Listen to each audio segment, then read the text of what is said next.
ರಾಜಮನೆತನದ ವೈಭವ ಮತ್ತು ಕಾಫಿಯ ಘಮ ಎರಡೂ ಒಂದೇ ವೇದಿಕೆಯಲ್ಲಿ ಒಂದಾದ ಅಪರೂಪದ ಕ್ಷಣಕ್ಕೆ ಬೆಂಗಳೂರು ಸಾಕ್ಷಿಯಾಗಿದೆ. ಕರ್ನಾಟಕದ ಕಾಫಿ ಪರಂಪರೆಯನ್ನ ಹೊಸ ರೂಪದಲ್ಲಿ ಜಗತ್ತಿಗೆ ಪರಿಚಯಿಸುವ ಉದ್ದೇಶದಿಂದ ಬೇರುಂಡ ಕಾಫಿ ಅಧಿಕೃತವಾಗಿ ಅನಾವರಣಗೊಂಡಿದೆ.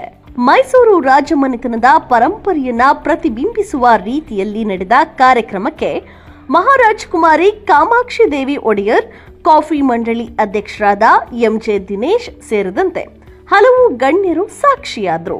ಭರತನಾಟ್ಯ, ಸಾಂಪ್ರದಾಯಿಕ ದೀಪಾರಾಧನೆ ಹಾಗೂ ಕಾಫಿ ಟೇಸ್ಟಿಂಗ್ ಕಾರ್ಯಕ್ರಮಕ್ಕೆ ಮತ್ತಷ್ಟು ಮೆರುಗು ತಂದವು. Berunda we've taken from our Mysore royal family's name, Ganda Berunda.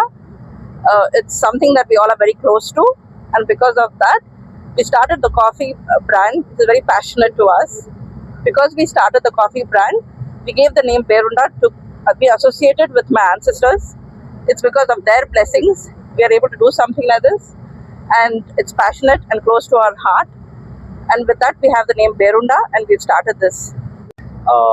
We will be going onto different platforms. We will be considering using different platforms for deliveries, and we are primarily focusing on our own website and our own e-commerce model. Branches ಖಂಡಿತ first ನಾವು ಬೆಂಗಳೂರಲ್ಲಿ ಮಾಡ್ತಾ ಇರೋದು. ಇದಾದ್ಮೇಲೆ ನಾವು ಎಲ್ಲ ಕಡೆ expand ಮಾಡಬೇಕು ಅಂತ ಇರೋದು. ಲಾಸ್ಟ್ ನಾನು ಮೈಸೂರಿಗೆ ಹೋಗ್ಬೇಕು ಅಂತ ನಾನು ಮನ್ಸಿದೆ. ಮೈಸೂರಿಗೆ ಯಾಕೆ ಫಸ್ಟ್ ಇಲ್ಲ ಅಂತಂದ್ರೆ ಮೈಸೂರ್ದು ಎಲ್ಲರಿಗೂ ಗೊತ್ತು, ಮೈಸೂರು ಎಲ್ಲರಿಗೂ ಅವ್ರವ್ರ ಕಾಫಿ ಇಷ್ಟ. ಚಿಕ್ಕಮಗಳೂರು, ಕೊಡಗು ಮತ್ತು ಬಿಆರ್ ಹಿಲ್ಸ್ ಎಸ್ಟೇಟ್ಗಳಿಂದ ಸಂಗ್ರಹಿಸಿದ ಪ್ರೀಮಿಯಂ ಕಾಫಿ ಬೀಜಗಳಿಂದ ಈ ಸಂಗ್ರಹ ತಯಾರಿಸಲಾಗಿದೆ. ಹಾಲಿನೊಂದಿಗೆ ದ್ರೋಣ, ಬ್ಲ್ಯಾಕ್ ಕಾಫಿಯಾಗಿ ಅರ್ಜುನ ಹಾಗೂ ಡೆಸರ್ಟ್ ಜೊತೆಗೆ ಗಜೇಂದ್ರವನ್ನ ಅತಿಥಿಗಳಿಗೆ ಸವಿಯಲು ನೀಡಲಾಗಿದೆ. ಮುಂದಿನ ದಿನಗಳಲ್ಲಿ ಇನ್ನಷ್ಟು ವಿಶೇಷ ಕಾಫಿ ಸಂಗ್ರಹವನ್ನ ಪರಿಚಯಿಸುವ ಜೊತೆಗೆ ಸುಸ್ಥಿರ ಕಾಫಿ ಕೃಷಿ ಮತ್ತು ಮಹಿಳೆಯರ ಹೆಚ್ಚಿನ ಪಾಲ್ಗೊಳ್ಳುವಿಕೆ ಉತ್ತೇಜನ ನೀಡುವ ಗುರಿಯನ್ನ ಈ ಸಂಸ್ಥೆ ಹೊಂದಿದೆ.